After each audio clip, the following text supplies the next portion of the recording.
Hello, thank you for joining us for this session about topical oxygen therapy and wound healing new options for care. I'm Dr. Wendy Cole. I am the Director of Wound Care Research at Kent State University College of Podiatric Medicine. I'm very excited to talk to you about my work with the NATROX topical oxygen therapy device.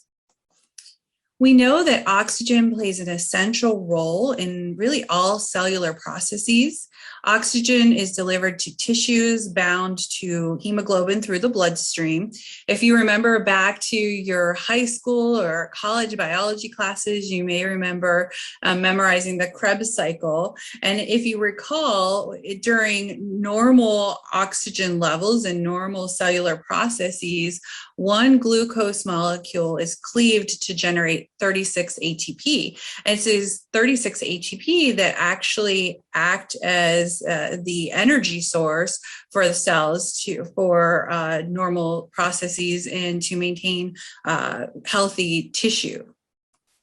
But in cases where we have limited oxygen or hypoxic environments, that one glucose molecule will only generate 2 ATPs.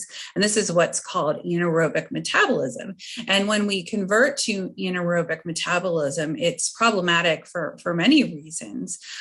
This 2 ATP is not enough energy to really sustain normal cellular processes. We develop acidotic tissue environments. This can lead to cellular dysfunction. It can lead to tissue death and necrosis and ulceration formation. And if we already have an ulceration, it can lead to chronicity and non-healing of these wounded tissues. So that not only does oxygen play a vital role, again, in normal tissue metabolism, but we know that energy increase in oxygen can also increase when we have wounded tissues, when we have to heal tissues, and we actually have a hypermetabolic state in those cases. And oxygen, it becomes even more important because oxygen is dependent for oxidative killing bacterial species and bioburden. It is important for cellular signaling, growth factors that help with cellular progression, migration, and proliferation. It is vital for collagen deposition and also crucial for angiogenesis or neovascularization, new blood vessel growth. Lack of oxygen when we have wounded tissues will cause the cascade of wound healing to stall, and it is a contributing factor to the chronicity of wounds. So let's talk about how oxygen helps us manage bacterial contamination and decreases infection. So we know that when tissues are wounded, there can be bacteria, there can be foreign bodies. We know that there's spent cellular debris that's present. This is really the start of the inflammatory phase where we see the migration of the neutrophils, leukocytes, macrophages. These are the cleanup committee cells, if you will, of wound healing. They come in and they phagocytize all of the spent cellular debris, any bioburden, and also bacteria. And the need for oxygen increases during phagocytosis. Not all of the oxygen is used for energy. Some of the oxygen, or I should say most of the oxygen, is actually used to convert into reactive oxygen species such as peroxides. And these reactive oxygen species are responsible for the oxidative killing of bacteria. And this is what helps to protect our wounds from becoming bacterially and acutely infected. And again, 98% of the oxygen in this inflammatory phase of wound healing actually goes towards creating these reactive oxygen species. So when we have low levels of oxygen, we will see increased bacterial contamination really to pathologic levels, which creates a greater or increased level of infection in our wounds. We know that infections lead to hospitalizations, they lead to need for antibiotic therapy, surgical intervention, and amputation. And these are things as wound care providers we're trying to prevent. Growth factors also are reliant on oxygen. Growth factors are naturally occurring substances in our body that regulate and stimulate cellular growth and proliferation. Let's talk about fibroblasts. They're kind of our worker bees, cells for wound healing, especially in the proliferated phase. The fibroblasts migrate into wounded tissue response to growth factors. So we need to have those growth factors present for the fibroblast proliferation and migration.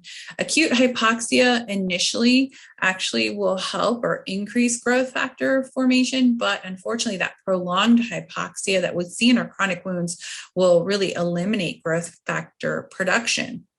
There was a study that showed, exactly what happens to fibroblast cells when we grow them in normal oxygen level environments, about 20% oxygen, versus a hypoxic environment, which is about 1% oxygen.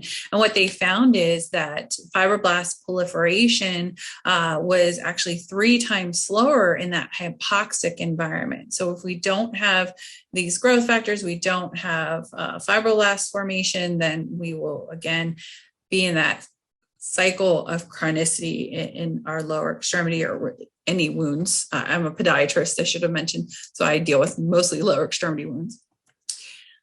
Collagen synthesis is really what fibroblasts do for us. They are, again, the worker bees. They lay down the collagen. Collagen is the most abundant protein produced by the human body.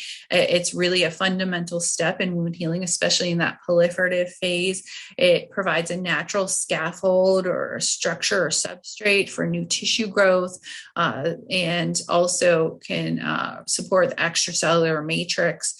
Without oxygen, we cannot form the collagen triple helix. And so we'll be left with procollagen, which is really non-functional. These extracellular cross linkages are highly dependent on oxygen. There was a study by Hunt and Pei that showed that supplemental oxygen via topical oxygen therapy actually helped to increase collagen synthesis and increase tensile strength. So it only stands to reason that if we have better collagen, better wound structure and healing and tensile strength, we'll heal these wounds faster, but we'll also heal them with better skin turgor so that we won't have breakdown and reopening of these wounds. Because we all know we're so excited when our patient heals. About a month later, when they call back and the wound has reopened, we kind of become deflated. So if we're healing these patients quicker and then but with better skin turgor or better skin integrity, then hopefully we won't have these bounce back admissions to our wound care centers and our offices. Lastly, we'll speak about angiogenesis, and we know that this is a crucial step in wound healing as well. We need new blood vessel formation to occur so that we can deliver active cells, nutrients, and oxygenated to wounded tissues. Neovascularization actually occurs through budding of our existing capillary network. Initially, hypoxic environments can help with angiogenesis, but again, this long-term chronic hypoxia will be a major decreasing factor in angiogenesis. It's obstructed if we don't have adequate levels of oxygen, and supplemental oxygen therapy treatments via topical oxygen therapy have been shown to increase new blood vessel formation and growth.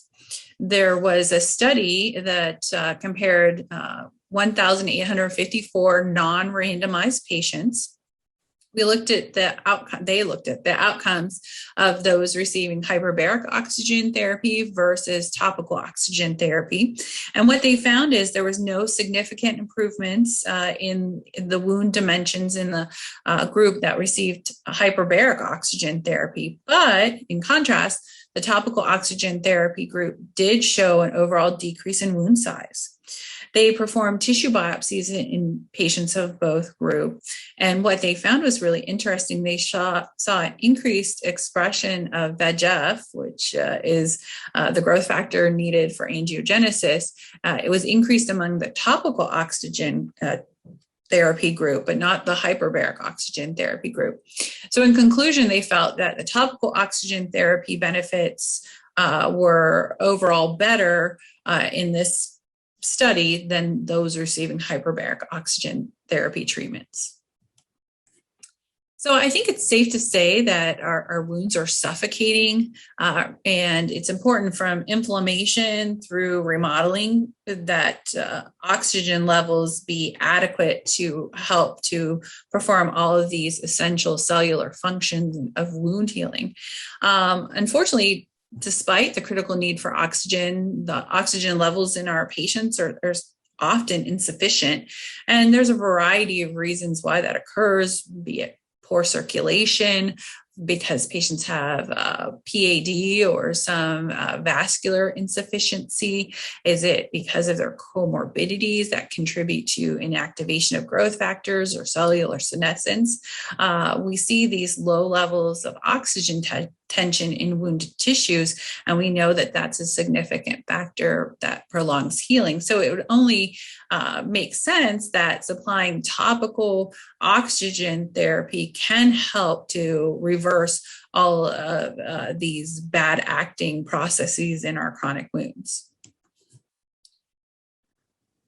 Topical oxygen therapy might seem newer as a wound care therapy, but it actually has been around since the 1960s, really around the same time as hyperbaric oxygen therapy kind of entered into the space. But it was by way of research and clinical studies at the time that hyperbaric oxygen really gained wide acceptance. It's only been recently that topical oxygen therapy has gained some ground as a potential adjunctive therapy for wound healing.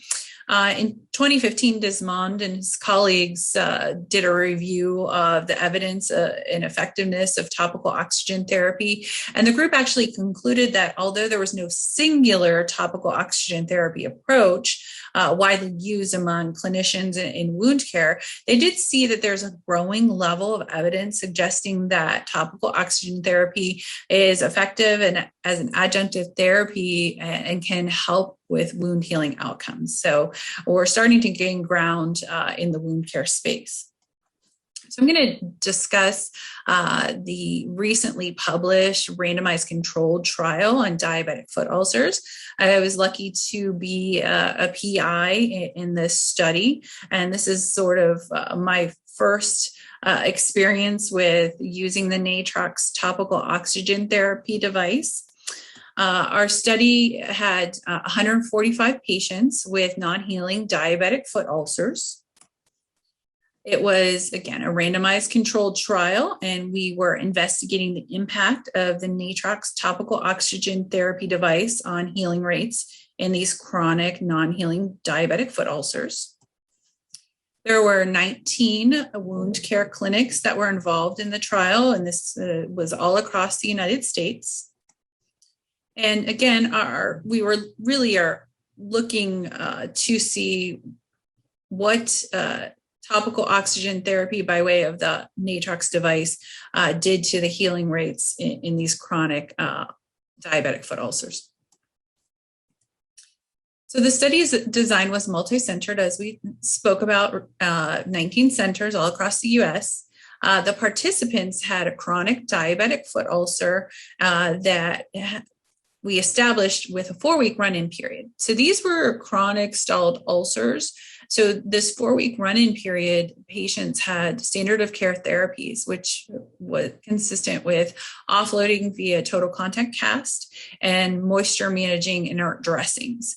Within 4 weeks, if the run-in period patient's ulcer healed by 40% or greater, they could not enter into the active treatment arm of the study. So we weren't cherry picking our patients. We wanted to make sure that they were really chronic and stalled. If a patient was already on a healing trajectory with standard of care, they weren't entered into the treatment phase of the study. So I think that's very important because a lot of RCTs don't have that stringent requirement.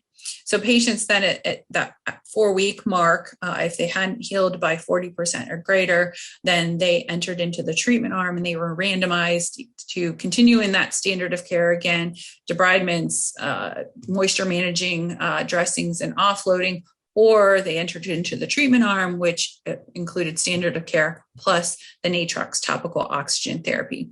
So both groups, the baseline mean wound dimensions were about the same. So they were about 3.4 centimeters in the standard of care, and in the standard of care plus NATROX, the wound baseline dimensions were 2.8 centimeters squared.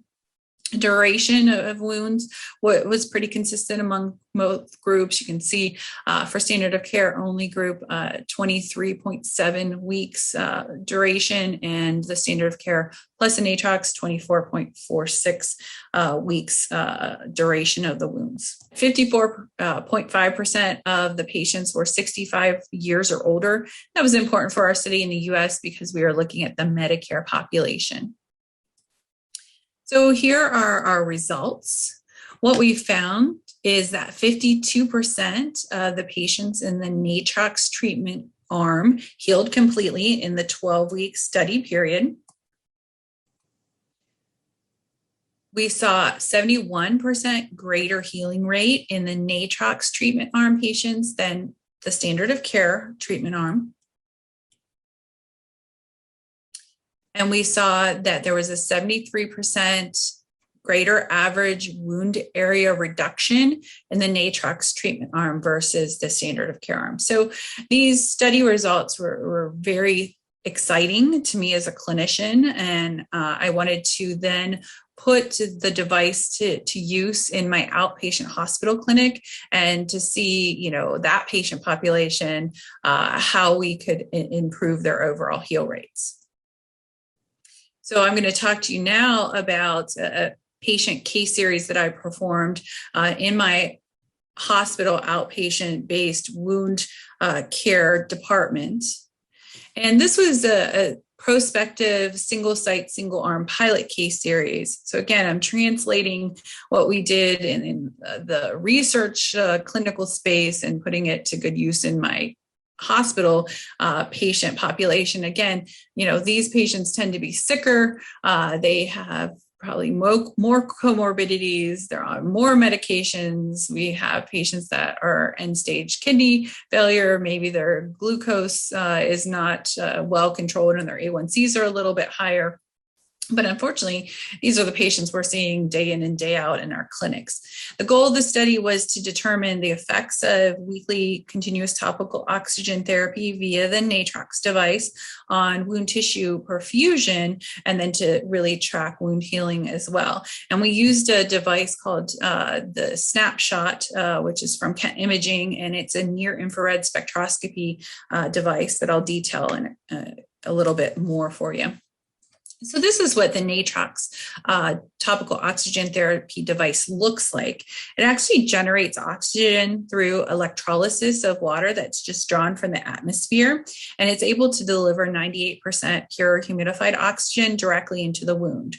So you can see that the construct interface is web-like, and it's very pliable. It's very soft. It could be bent, and it can go around a toe or around a heel. It also allows for exudate to pass through into the secondary dressing, because we know a lot of these chronic wounds are heavily exudating, and oftentimes when you initiate topical oxygen therapy, it actually increases the exudate level, and it has this long, thin tube that actually connects to the oxygen generator.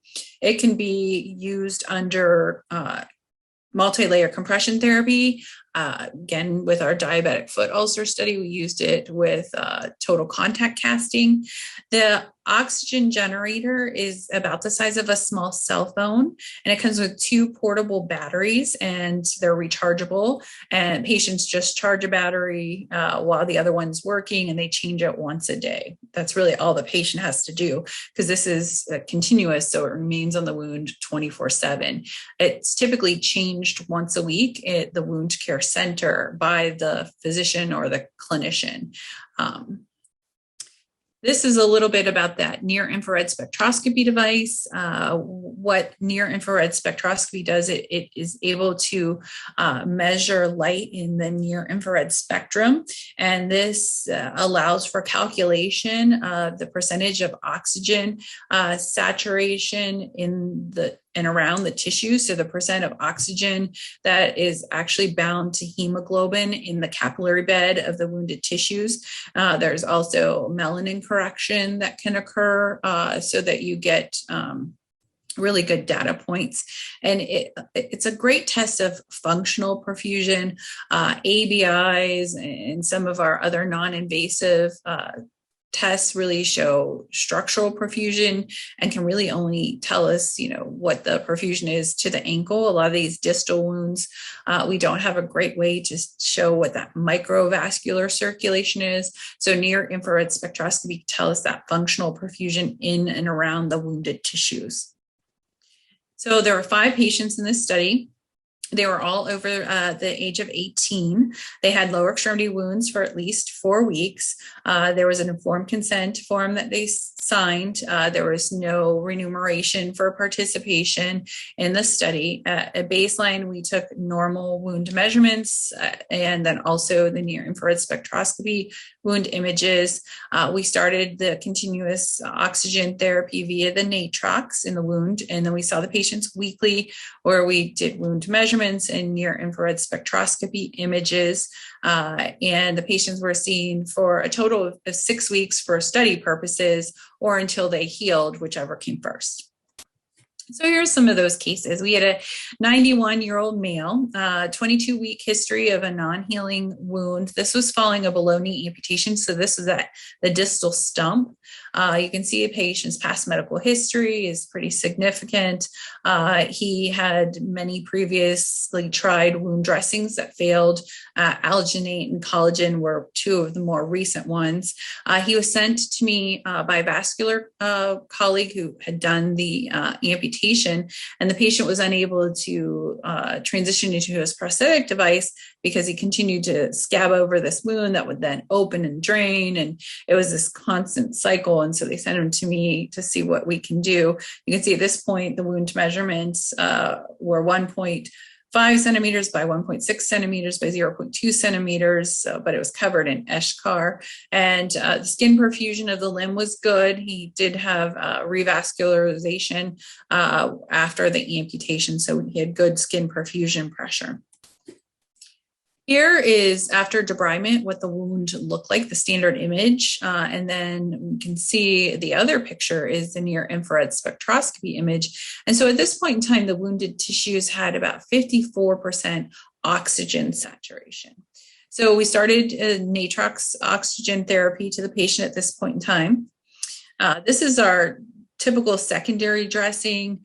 This is a Mepitel transfer dressing. It's a little tacky, so it sticks to the area, but it allows for the exudate to transfer into a secondary dressing. And this is sort of my go-to dressing for these types of wounds when I'm treating it with topical oxygen therapy.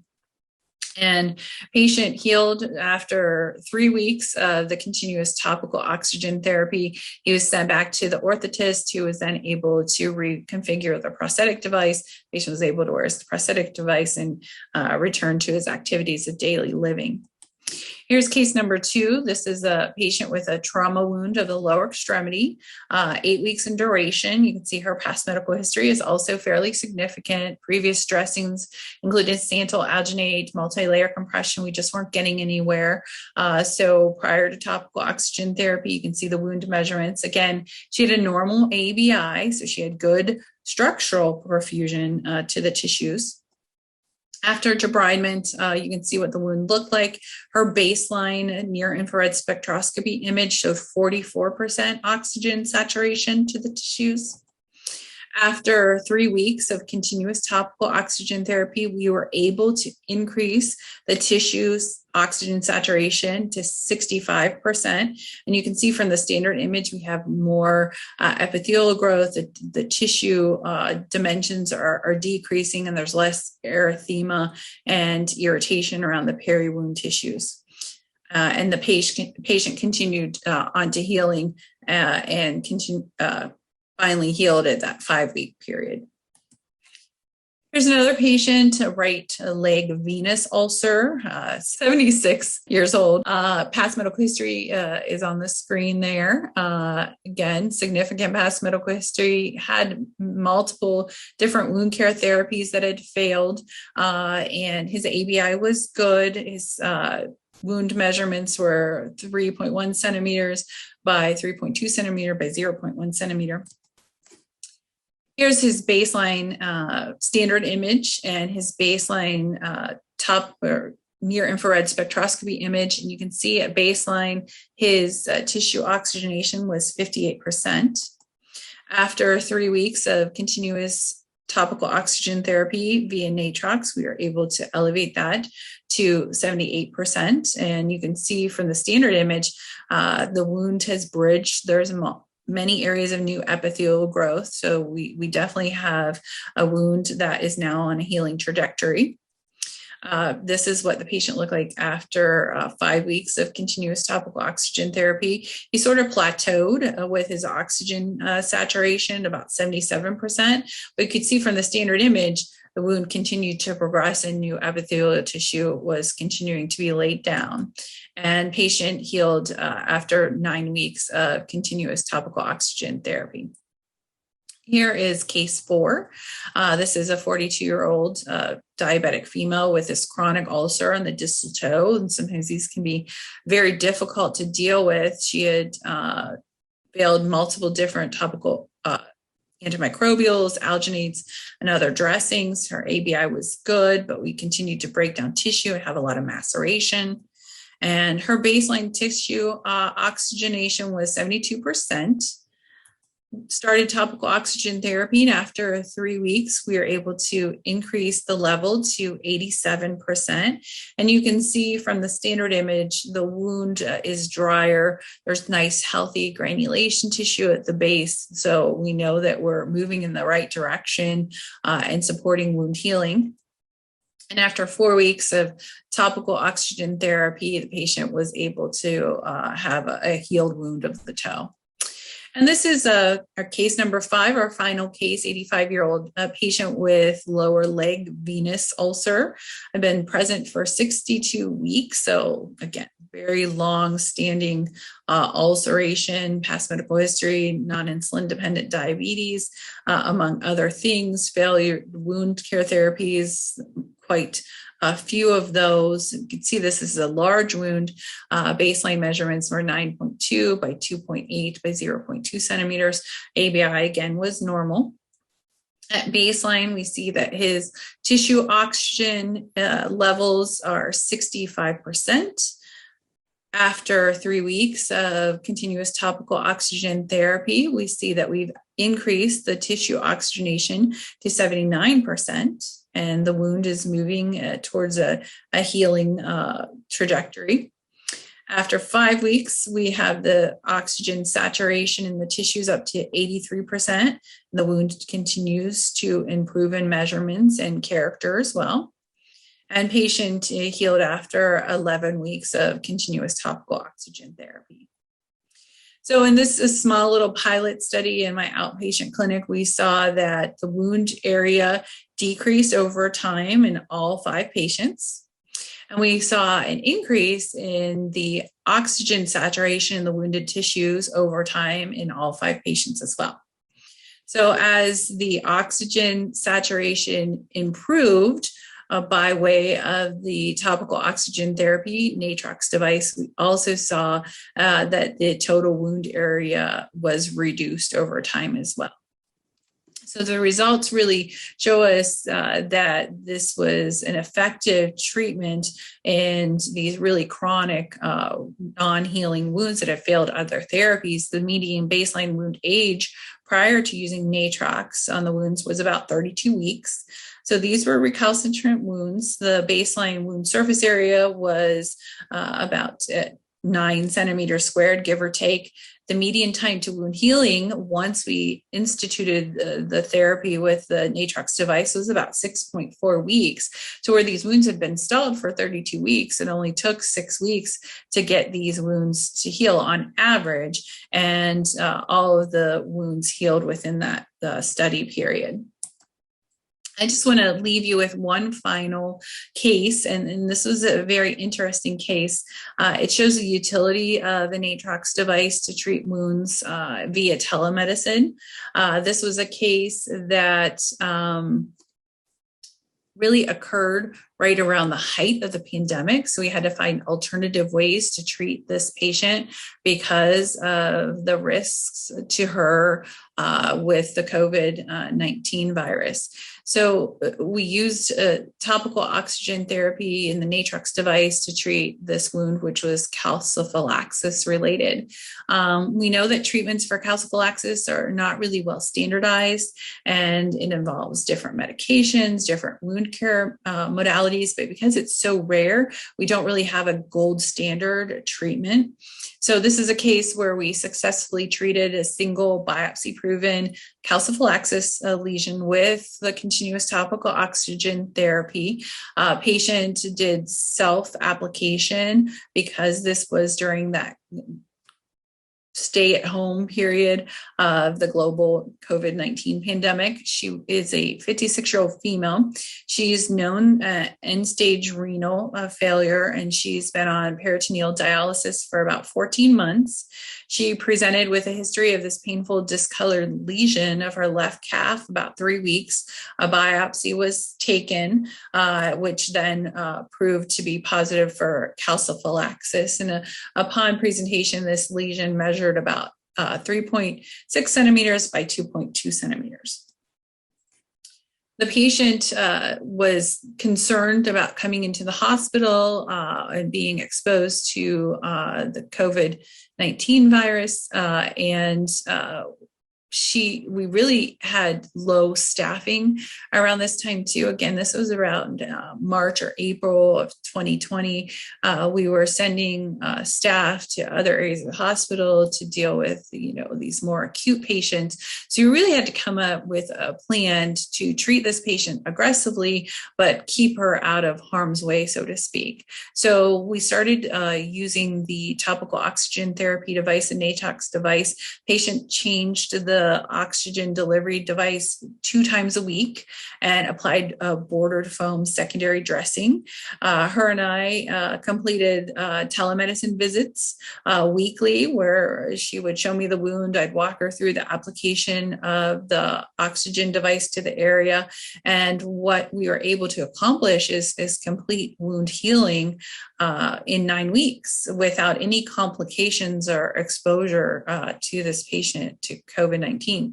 And at the time that the wound had developed, the patient was taken off of the kidney transplant list because of the open wound. So we wanted to make certain that we got her back on the kidney transplant list as quickly as possible as well. And so once the wound was healed, she was able to get back on the kidney transplant list. And I am happy to report that the patient has remained healed and not had any bouts of additional calciphylaxis lesions. And she has had her kidney transplant and she is doing well. So this is a wonderful case of how technology can pair with innovative therapies to help our patients when we're faced with difficult situations. So we know now more than ever, innovative therapies and alternative treatment sites of service, such as telemedicine in that last patient case, is really vital to help mitigating risk for these vulnerable patients or at-risk patients. Wound care is vital. We know it before the pandemic and during the pandemic, and now, at this point in time, because it can really lead to increased patient morbidity and mortality. We need to find creative and innovative ways to navigate our current healthcare crisis. And I think this case really did illustrate that. And the use of topical oxygen therapy for calciphylaxis is an interesting idea. And, of course, we need additional studies to really show the effects it may have in this patient population. So I think that our take-home point is that NATROX, topical oxygen therapy, is really an effective, non-invasive wound care treatment that can help to speed healing in our non-healing wounds, really of various etiologies: diabetic foot ulcers, venous leg ulcers, some of our atypical wound patients, calciphylaxis being one of them, and it can really be helpful where other wound care therapies have failed. So I look forward to your questions, and I thank you for your attention. If you want to reach out to me with any additional questions or for additional information or references, this is my contact information, and it's been a pleasure participating in your symposium. Thank you.